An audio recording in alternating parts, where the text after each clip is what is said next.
नमस्कार, स्वागत है आप सबका दिन भर की तमाम बड़ी खबरों के साथ। मैं हूं कवींद्र। शुरुआत हेडलाइन से। आम आदमी पार्टी की कार्यकारिणी के सदस्य मयंक गांधी का खुलासा, अरविंद केजरीवाल के दबाव पर पीएसी से हटाए गए योगेंद्र और प्रशांत।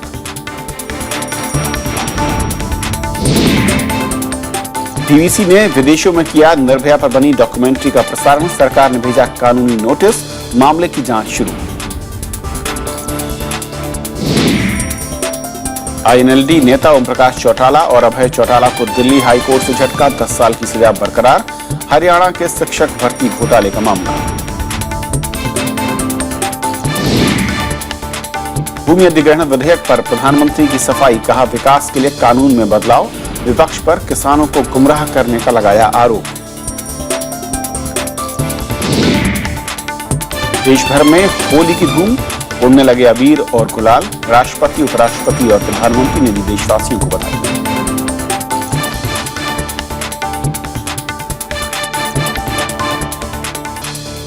और देखते हैं पहली खबर।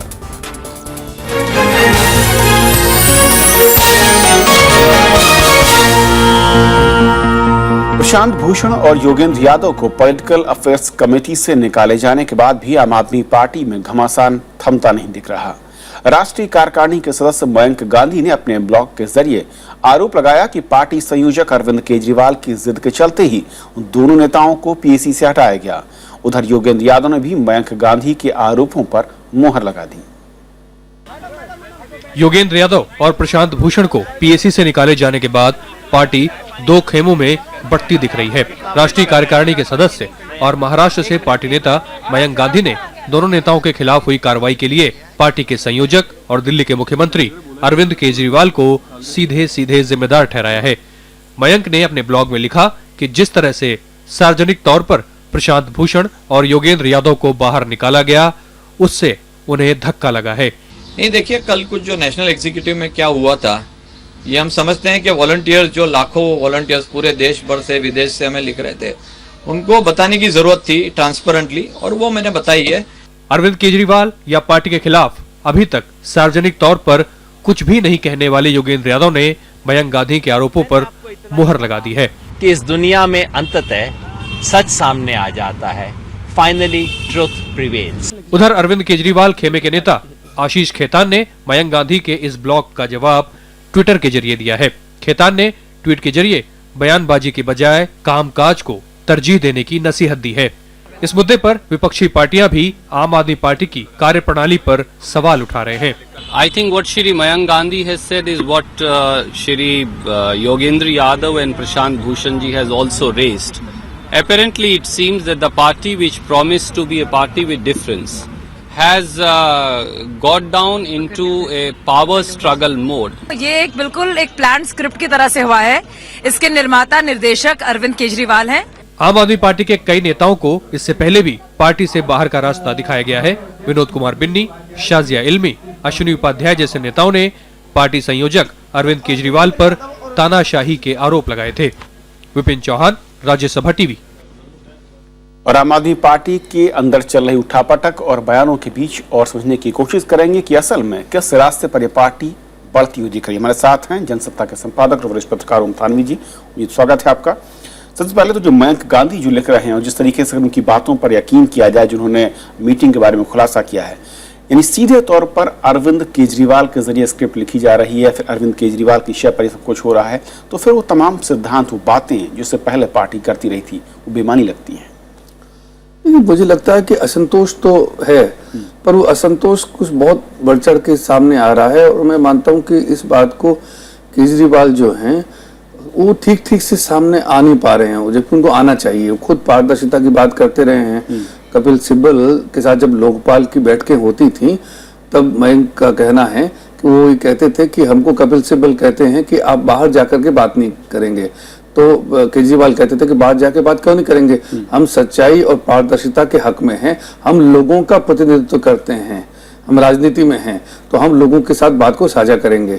अब वही बात जब लोग साझा कर रहे हैं तो वो बात जैसे कांग्रेस में होता है या भारतीय जनता पार्टी में होता है कि आपके खिलाफ अनुशासन की कार्रवाई की जाएगी, तो मयंक ने ऐसा लिखा है। अगर ऐसा उनको कहा गया है कि आप इसकी बात अगर कल करेंगे लोगों के सामने तो आपके खिलाफ कार्रवाई की जा सकती है, इसका मतलब ये संदेश जाता है कि जो पार्टी है वो उसी ढर्रे पे चल रही है जिस पे और पार्टियां हैं। हालांकि मैं अभी इस निष्कर्ष पर नहीं पहुंचना चाहता हूं क्योंकि केजरीवाल के प्रति मेरे मन में अभी भी ये भरोसा है कि वो दूसरों से थोड़े अलग किस्म के राजनेता हैं और जिस ढंग का शासन उन्होंने पहले किया है अभी भी कर रहे हैं वो अच्छा काम करके दिखा सकते हैं, लेकिन वो अच्छी रहनुमाई पार्टी को दे सकते हैं ये अब तक उन्होंने साबित नहीं किया है। और जिस तरीके से दो निष्ठावान लोग जो शुरू से जुड़े बल्कि उनके खंबे थे, पार्टी के बड़े खंबे थे, उनको अविश्वास उनके प्रति जाहिर करके जिस ढंग से निकाला गया है और अब उनके बारे में पार्टी के लोग जो है प्रचार कर रहे हैं कि वो तो बहुत ही गंदे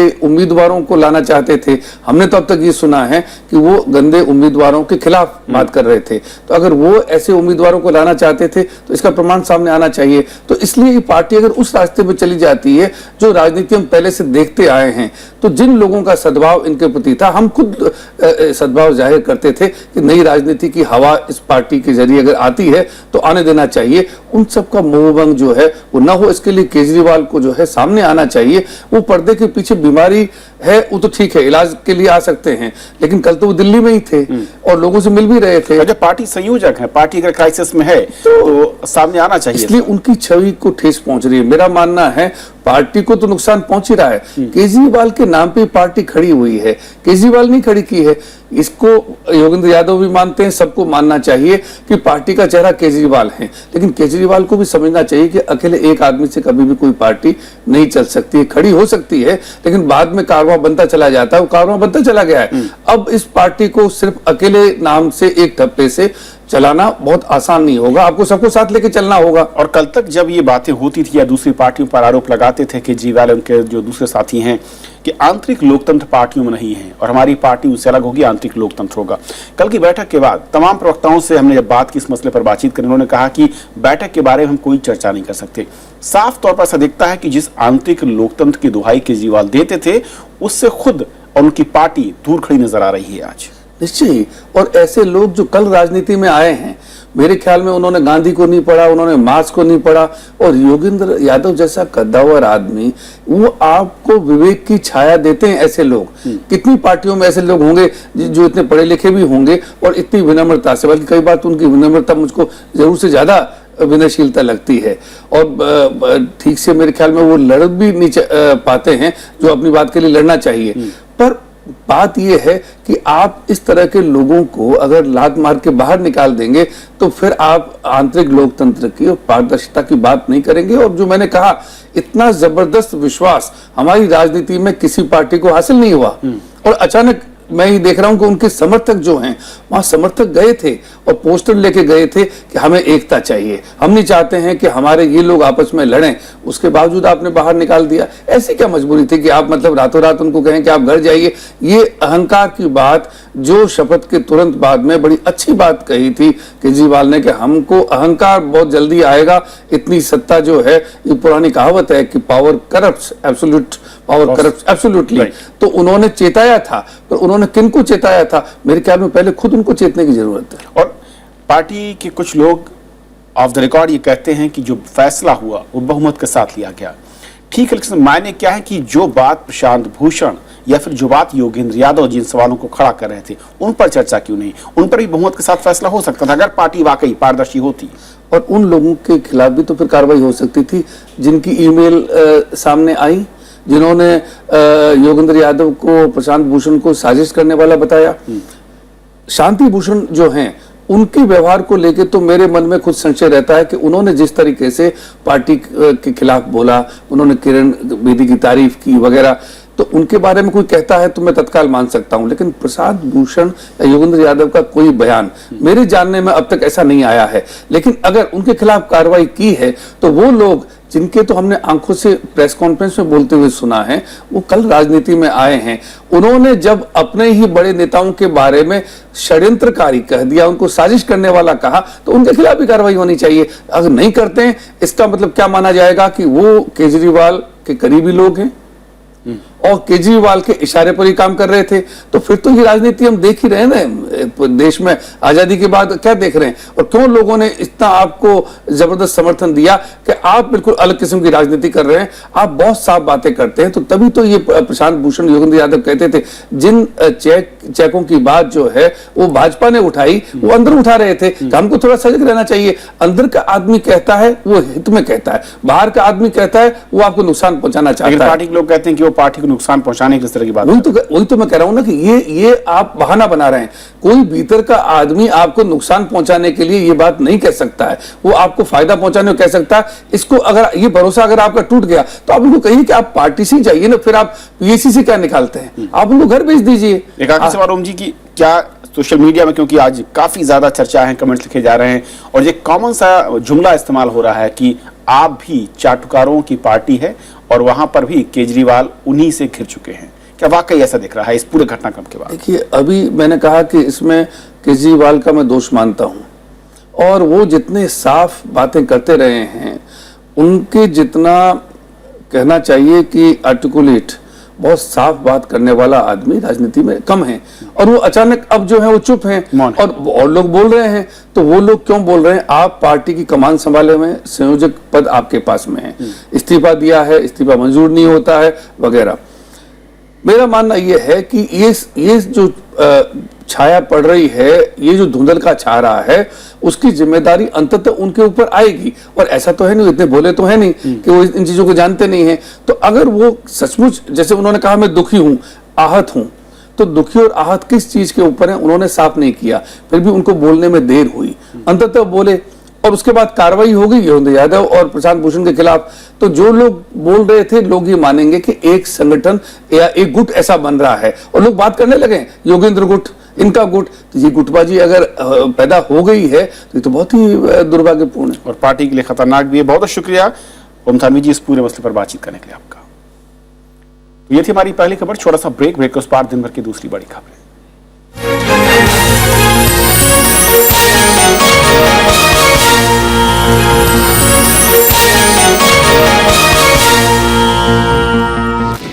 The guest this week with us is Mr. Ram Madhav, the National General Secretary of the BJP. Article 370 is something that, how are you taking a long-term view on this? We have different opinion, but for the sake of giving a government, we are saying we will maintain the present constitutional provision. The APSPA, you're using the word examining the denotified or the disturbed areas. On APSPA, I would say we have left the issue to union government to take a final view. After the Delhi performance, was there some kind of a pressure or some kind of a more heavy deliberation on now we should really seriously look and in case sort out our problems come together? We have kept the negotiations completely insulated from all other extraneous factors. Watch The Quest with BJP's National General Secretary Ram Madhav only on Rajya Sabha TV.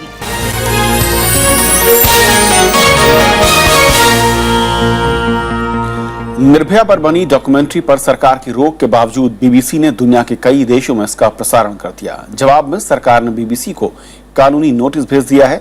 गृहमंत्री राजनाथ सिंह ने प्रसारण के खिलाफ सरकार उचित कार्रवाई करने की उन्होंने बात कही और विदेश मंत्रालय से भी संपर्क साधा गया।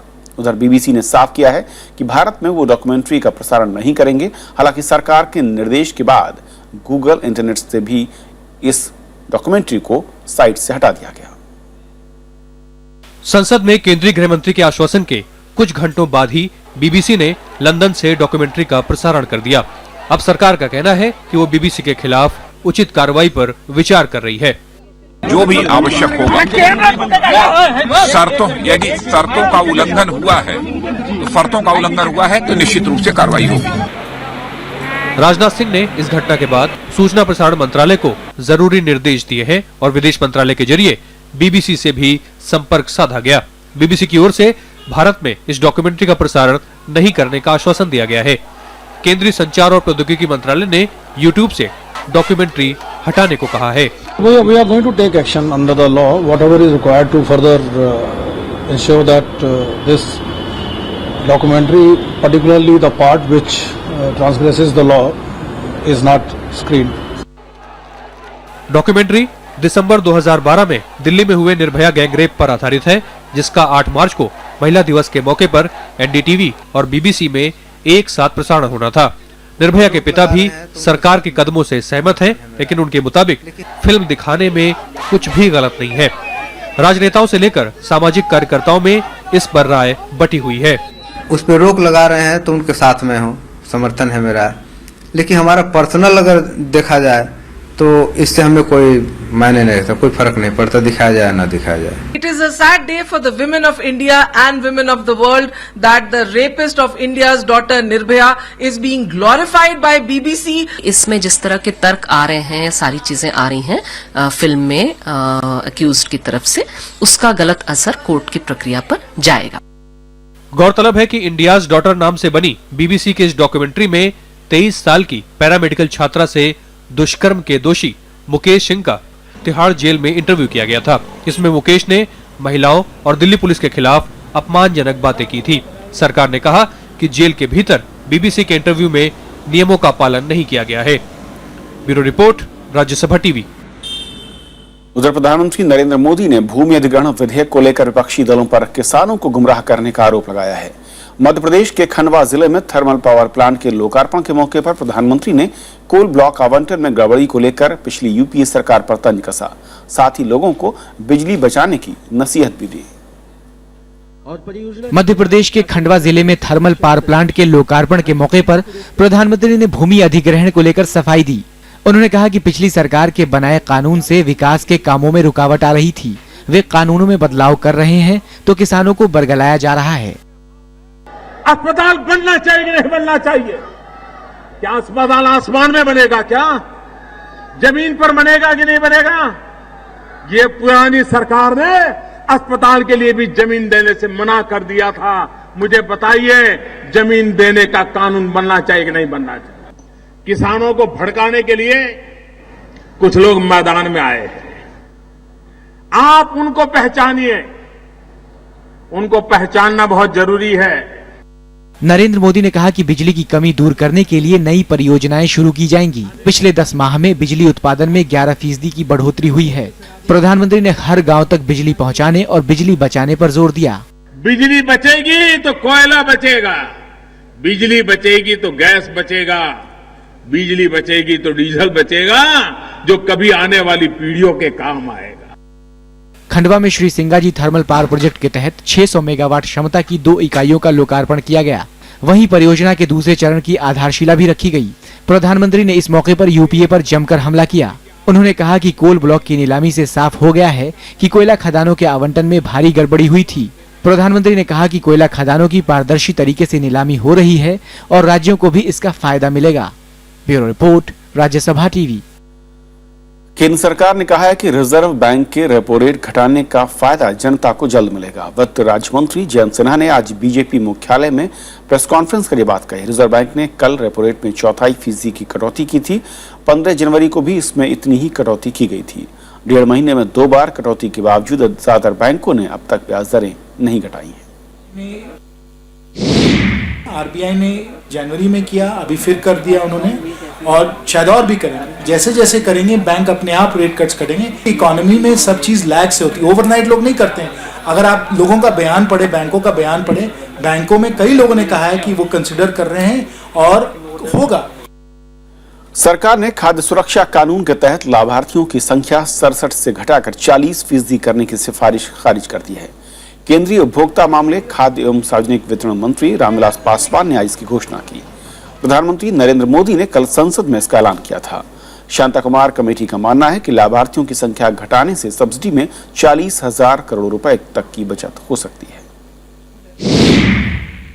जो लाभार्थी हैं, बेनिफिशरीज हैं, उनको 67% से घटा करके 40% किया जाए, वो हम लोगों ने ऑलरेडी रिजेक्ट कर दिया है। और प्रधानमंत्री जी ने जो है कल पार्लियामेंट में भी उन्होंने साफ साफ तरीके से इसकी घोषणा कर दी है।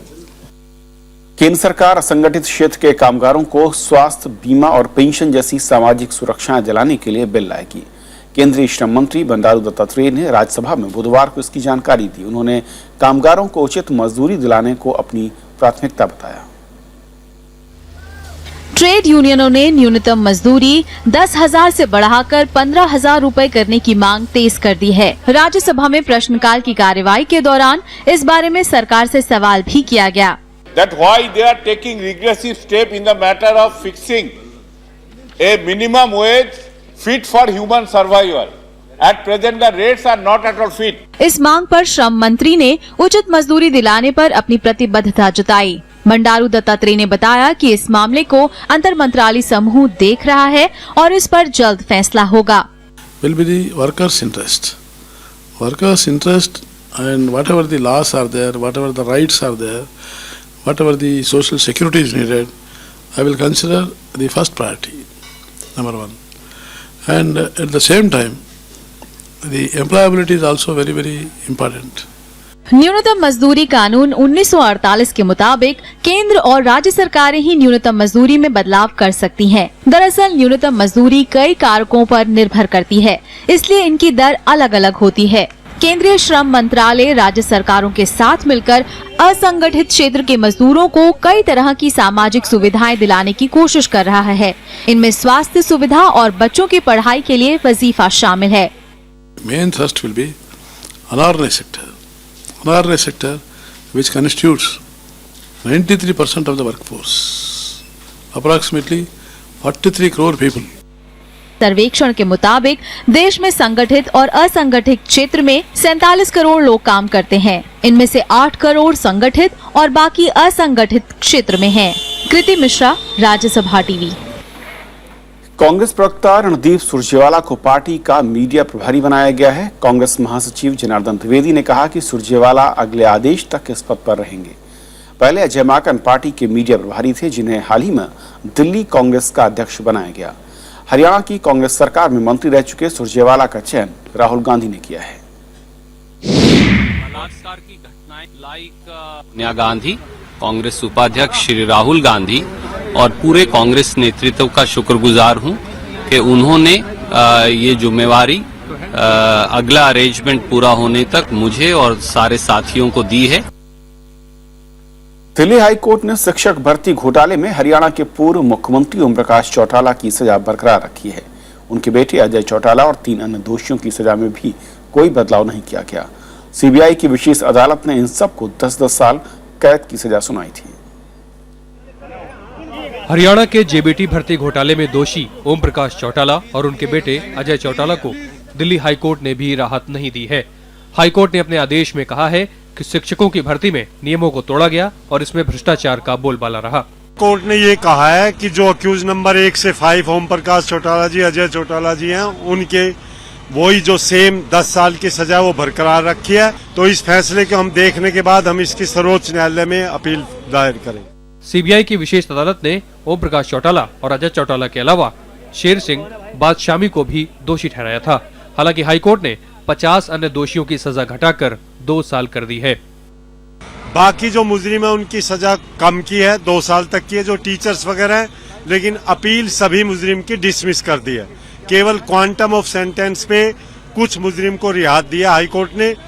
निचली अदालत ने 16 जनवरी 2013 को आईएनएलडी प्रमुख समेत 55 लोगों को दोषी ठहराया था। ये मामला सन 2000 में हरियाणा में 3206 जेबीटी शिक्षकों की गलत तरीके से भर्ती से जुड़ा है। विपिन चौहान, राज्यसभा टीवी। चीन ने अपनी विकास दर का अनुमान घटाकर 7% कर लिया है। चीन के प्रधानमंत्री ने नेशनल पीपल्स कांग्रेस में आज इसकी घोषणा की। उन्होंने कहा कि चीन आर्थिक विकास के कई मोर्चों पर परेशानियां झेल रहा है, जिसका असर विकास दर पर दिखेगा। पिछले साल चीन की विकास दर 7.4% रही थी, जो 20 साल में सबसे कम है। भारत ने वित्त वर्ष 2015-16 में 8 से 8.5% विकास दर का अनुमान लगाया है। चालू वित्त वर्ष में विकास दर 7.4% रहने का अनुमान है। दक्षिण कोरिया की राजधानी सियोल में अमेरिकी राजदूत मार्क लिबर्ट ने एक शख्स ने उन पर हमला कर दिया। इसके बाद उन्हें अस्पताल में एडमिट कराया गया, जहां पर उनकी हालत स्थिर बनी हुई है। हमलावर ने चाकू से चाकू से लिपट पर हमला किया था, जिससे उनके चेहरे पर गंभीर चोटें आई हैं। पुलिस ने हमलावर को पकड़कर हिरासत में ले लिया। हमले पर लिपट ने ट्वीट कर समर्थन के लिए सबको धन्यवाद किया। साथ ही अमेरिकी कोरिया के रिश्तों को मजबूत करने की बात भी कही। अमेरिकी विदेश मंत्रालय ने हमले की कड़े शब्दों में निंदा की है और बताया है कि लिपट की चोट जानलेवा नहीं है। हाल ही में दक्षिण कोरिया और अमेरिका ने वार्षिक संयुक्त सैन्य अभ्यास शुरू किया है।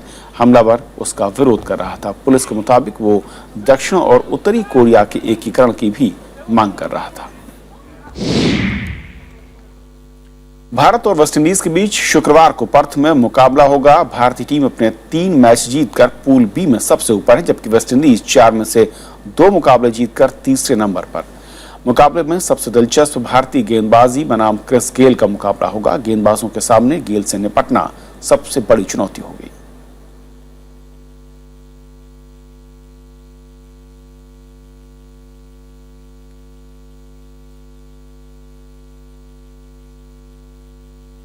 देश भर में होली का त्योहार धूमधाम से मनाया जा रहा है और प्रधानमंत्री, राष्ट्रपति, उपराष्ट्रपति ने देशवासियों को होली की शुभकामनाएं दी हैं, बधाई दी है। और आपको बता दें कि होली के खास रंग बरसाने भी दिखे, जहां पर देश विदेश से हजारों लोग विश्व प्रसिद्ध होली मनाने के लिए आते हैं।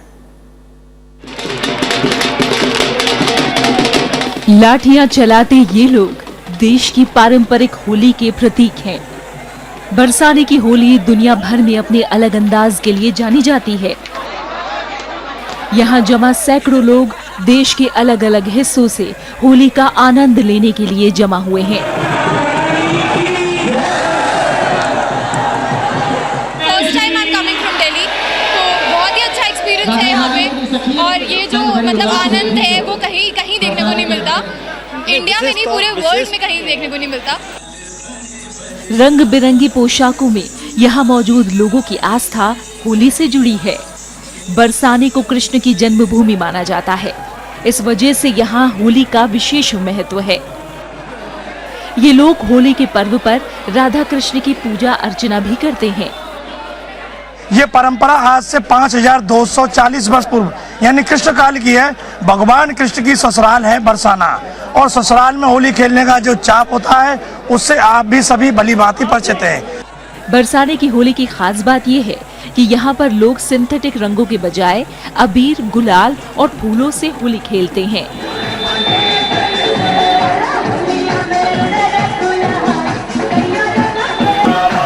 Bureau report, Rajya Sabha TV.